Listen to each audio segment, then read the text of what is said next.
Hey guys, Chris from Average Skate Reviews here, and I'm back with the review. Probably surprised that I've done the Carbon Diablo before the Bamboo Diablo, even though I had the Bamboo first. Long story, but I thought I'd start with this one. Of course, I'm going to be dropping the Bamboo Diablo video shortly after this, and of course, after that will follow a VS between the Carbon Diablo and the Bamboo Diablo, and then we'll move on to the Diablo Renegade, which I know a lot of you guys want to see. And of course, guys, before we jump into the video, make sure you give the video a thumbs up and also subscribe, notifications on so you are notified whenever I post a new video. Comment down below, let me know what videos you want from me next, and I'll do my best to be able to make that happen. And of course, if you're thinking about picking up any of the Evolve boards, including the full Diablo range, there'll be a link down below in the video description to a code that you can use that will save you $50 or £50 off of your purchase, depending on where you are in the world. So use that link or the coupon code that will be down below in the video description. Also gives us a kickback, so make sure you use that code. But let's jump into the video.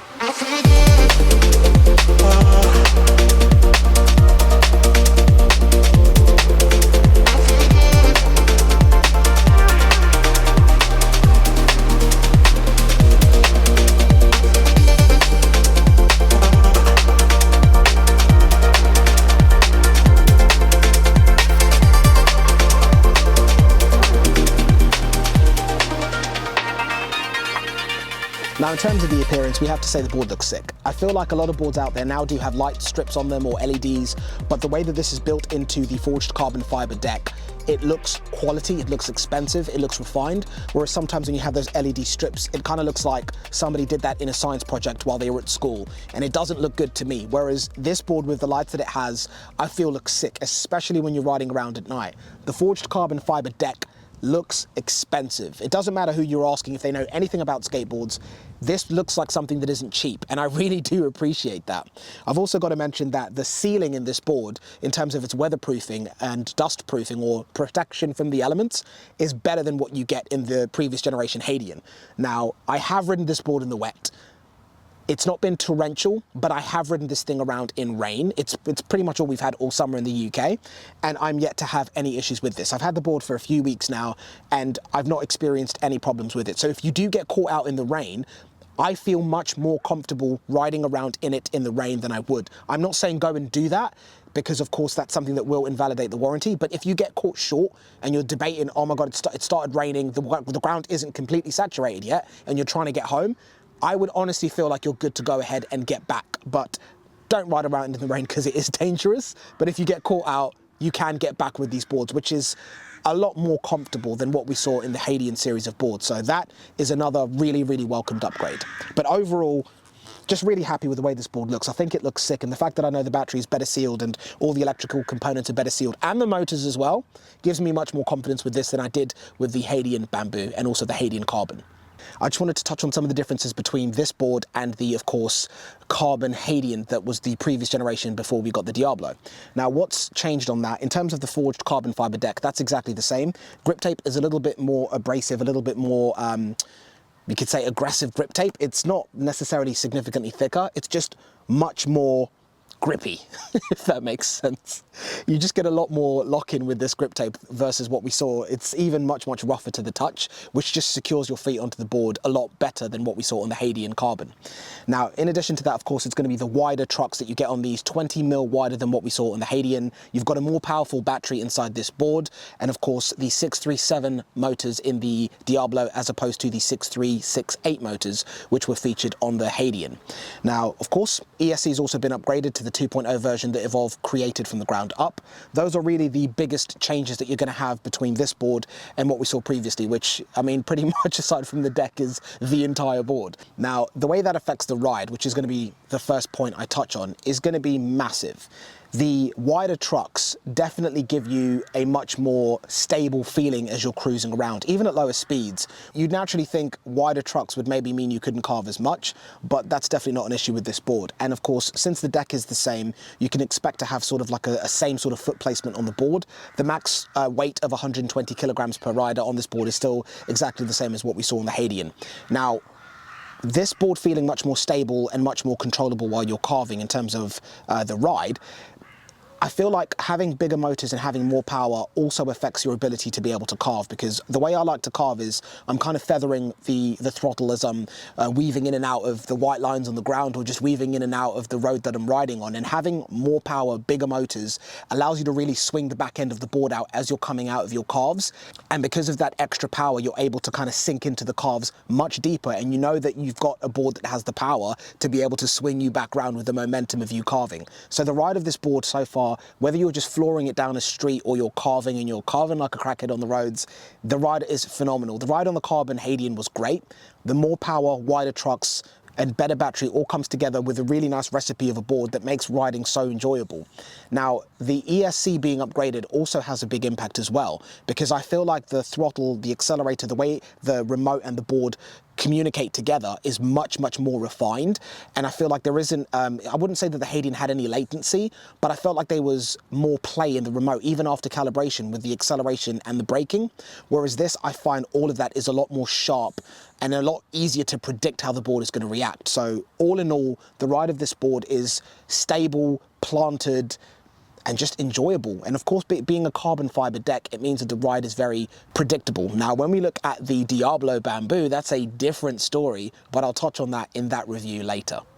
Now, onto speed. Now, the speed advertised on this board is 31 miles an hour, which this board is more than adequate of hitting. 31 is a realistic figure for this board to be able to hit. I've actually had sort of between 30 and 32 miles an hour. If the board is at 100%, I can hit 32 miles an hour quite consistently. I'm roughly 75 to 80 kilograms in weight. That's not been an issue for me.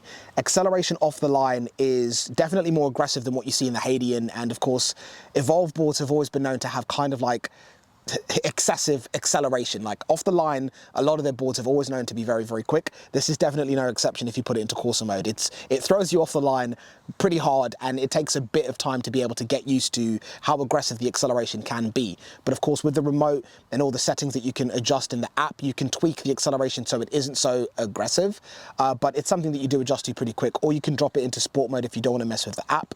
I just have no complaints when we look at the top speed and the acceleration of this board. It gets you off the line as quick as you'd need to if you're trying to get around a car, overtake like a little scooter on the road or something like that, get around some traffic. Acceleration is definitely top tier, and the top speed, as you guys know, on this channel, all I wanted Evolve boards to do was 30 miles an hour plus with the 7-inch wheels, 66 tooth gear setup, and this board exceeds that. So I have no complaints there. Now, next on the list is going to be braking, which is an important one. The board can do plus 30 miles an hour now on this setup. How does it stop?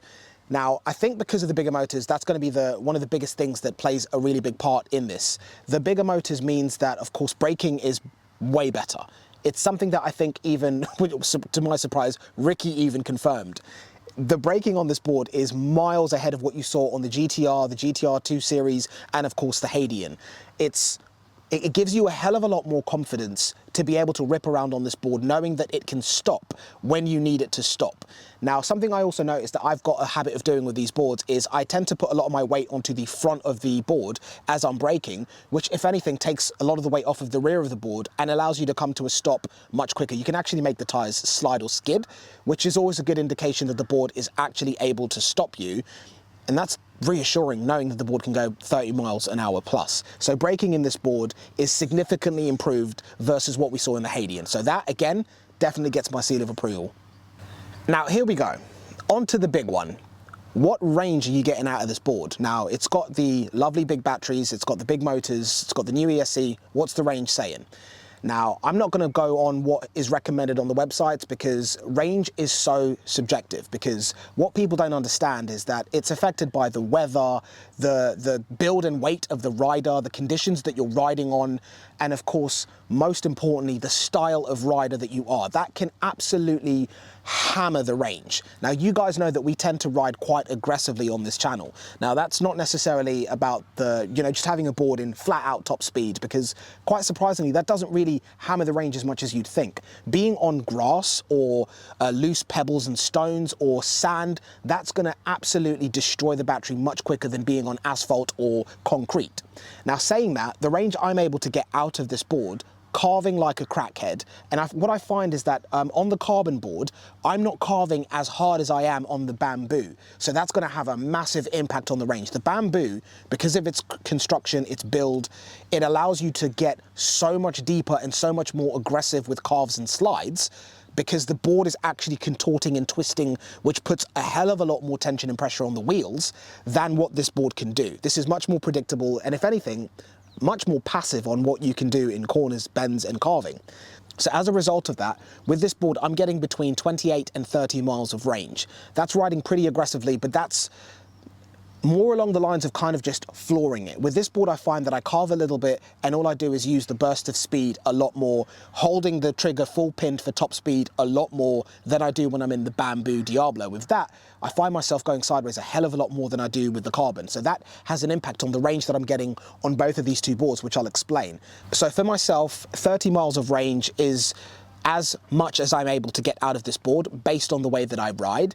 And like I said, that's not riding as hard as I would do on the bamboo Diablo or the Diablo bamboo. I'll touch on that in a separate video. So if you ride similar to myself and you're a similar build and you're riding in a similar environment, you can expect to get around 30 miles of range out of this board before it needs a recharge. And that's rideable range. Once I hit 30, there is no more rideable range out of the board. I'm done. I'm either going home or I'm going to be plugging it in to charge for about 4 hours, which really smoothly brings us on to that point. This is the caveat with this board. I feel like, firstly, this is what the Evolve Hadean should have been. Let's just say that straight away. But I think it's so important for me to mention that 4 hours to charge a board, I feel, needs to be changed. There needs to be a fast charger option. I touched on this in the first impressions video. I don't know why Evolve haven't done it yet. If you're watching Evolve, fast charger. Give us, the riders, the skaters, the option. I know it cooks the battery. I know it's not going to be good for warranties, but sell the fast charger as an additional purchase and something that people need to use, knowing that it will or could potentially compromise the battery if it's used extensively. Let us make the decision on if we want to use it or not, because I wouldn't use fast charging every day, but when I'm out for the entire day with this board, I want to be able to fast charge it, even if it's just once a month or twice a month, so I can maximize on my time riding.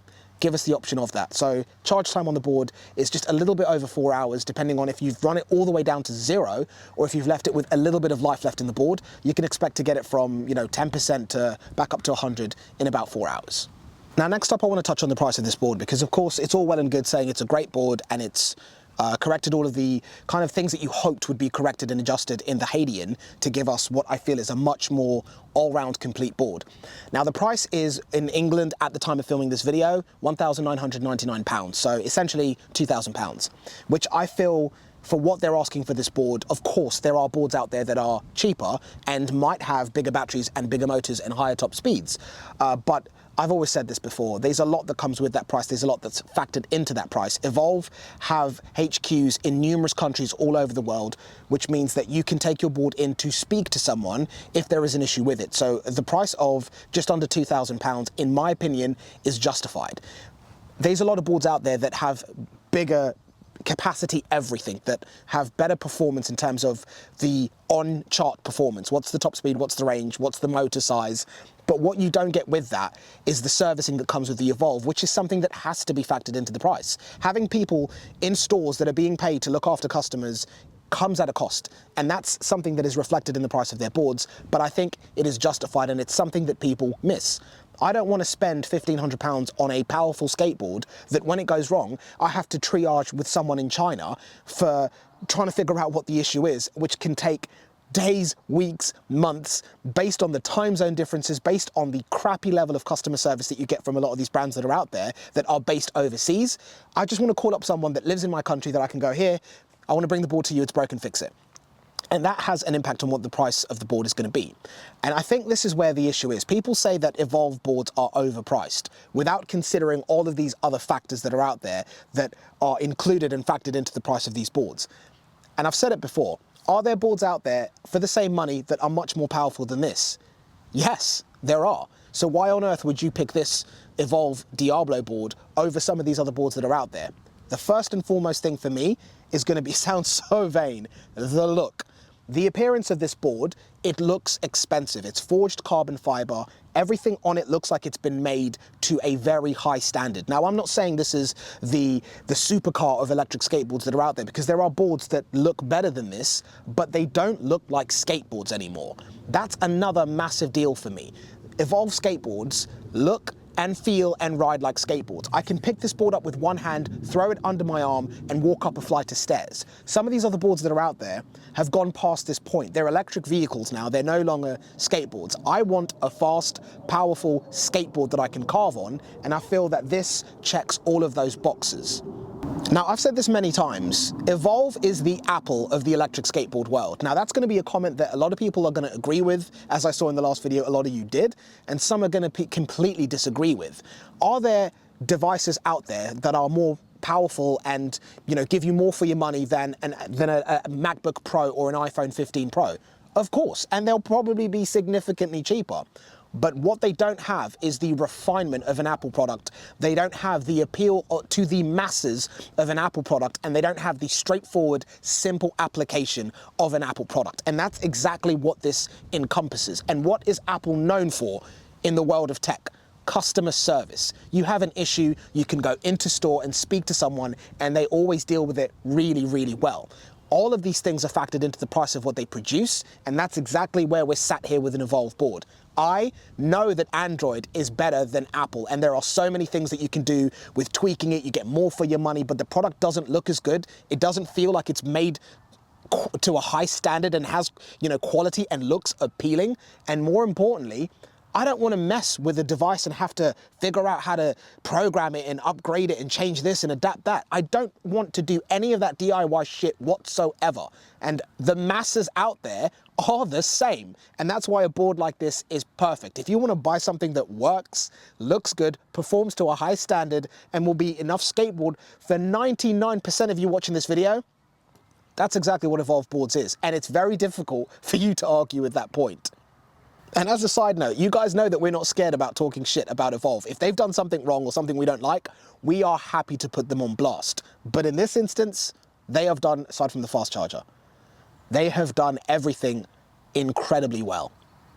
Now, when we move on to the remote, of course, it's the phase remote with that metal casing, which means it's a hell of a lot more durable than what we've ever seen from them. The previous generation remotes, I used to break those things like crisps. It was unreal how many I went through. I've never had any issues with these remotes. Build quality is brilliant. I'm a big fan of the trigger versus the scroll wheel. For whatever reason, I just feel like I have more control over the board, and I prefer the braking to be up top. So the display on this board, of course, will show you everything that you want. You've got a built-in odometer, so you can see the total miles that the board has done. You can see your top speed in kilometers or miles an hour, battery percentage of what the board is on, the remote percentage or how many bars you have on the remote's battery itself, USB Type-C to charge it. The thing's a tank. But what I like about this is they've got a lot more features, a lot more safety features and features for you to check on the board's health built into the remote now. So with the new Diablo series, you can go into the remote and you can check on each cell's performance of the battery inside the board. So if one cell isn't, you know, balanced as it should be, you'll be able to see that. Now, again, like I said, I'm not the type of rider that wants to then figure out how to sort that out myself. I just want to pick up the phone and say, hey guys, this isn't right. What's the fix for this? And I love that Evolve Servicing allows you to do that. The fact that there's a place in the UK that I can speak to Evolve.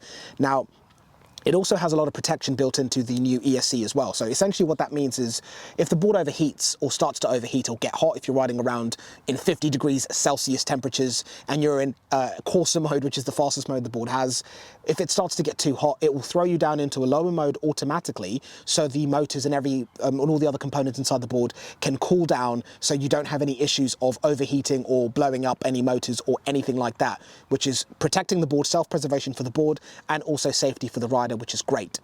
The board also features overcurrent protection, which essentially means that when you're absolutely ragging the top speed of the board and it needs to draw more current out of the board, it can do that for a period of up to 8 seconds, where it will kind of give you extra power, you could say. And after the 8-second period, what it will do is the remote will give you a little vibration to let you know that that period is passed, and it's going to start to draw back the amount of power that's forced through the board. Now, that's not something you're going to feel, or like all of a sudden it's going to be jerking, unlike some boards out there. I'm not going to get into names, I don't want to be mean, but it's just something that the board has, and it notifies you that by vibrating on the remote, which is something that you can turn off. It's nice to know that there's so many features put in place to not only make the riding experience much more safe, but much more enjoyable as well. And that's one of the things I really like about this board, or the new Diablo range in general, is that it's a very carefree kind of electric skateboard. It's doing everything for you in the background, and you don't have to think about anything, which is phenomenal. Now, overall, I'm definitely pleased with this board. I feel like what Evolve have done is corrected pretty much every issue or every upgrade that the majority of riders that had Evolve boards wanted, from the Hadean to the Diablo Carbon. Everything that I wanted corrected, aside from the fast charging, has been corrected in this series of boards. There's not really much else I would want done to this board. I'm happy with the range. I'm more than happy with the top speed. The only thing that I would say would make this perfect is if the deck was 1 inch longer, and that's just because I've gotten used to the foot placement of riding the Diablo Renegade. That's all that is. Now, that is a much better skateboard, but it's a much different type of board than the Bamboo and the Carbon when we're looking at the Diablo series, but I'll touch on that in another video. Overall, incredibly pleased. I'm not sure if there's anything I haven't covered in the video, but if there is, comment down below and let me know, and I'll answer it in the comments. But I'm going to be looking forward to riding this board a hell of a lot more, maybe giving you a 6 months down the line review or 3 months down the line. But overall, really, really happy, guys, and I hope you've enjoyed and learned something about the board that you may not have known previously. But of course, if you want to pick one up, there'll be a link down below in the video description with a £50 or $50 off coupon, depending on where you are in the world. So make sure you use that link down below in the video description. It gives us a little bit of a kickback as well, and you'll be able to save a bit of money while you're picking up one of these boards. But thanks for watching, guys, and take care till the next one. Peace.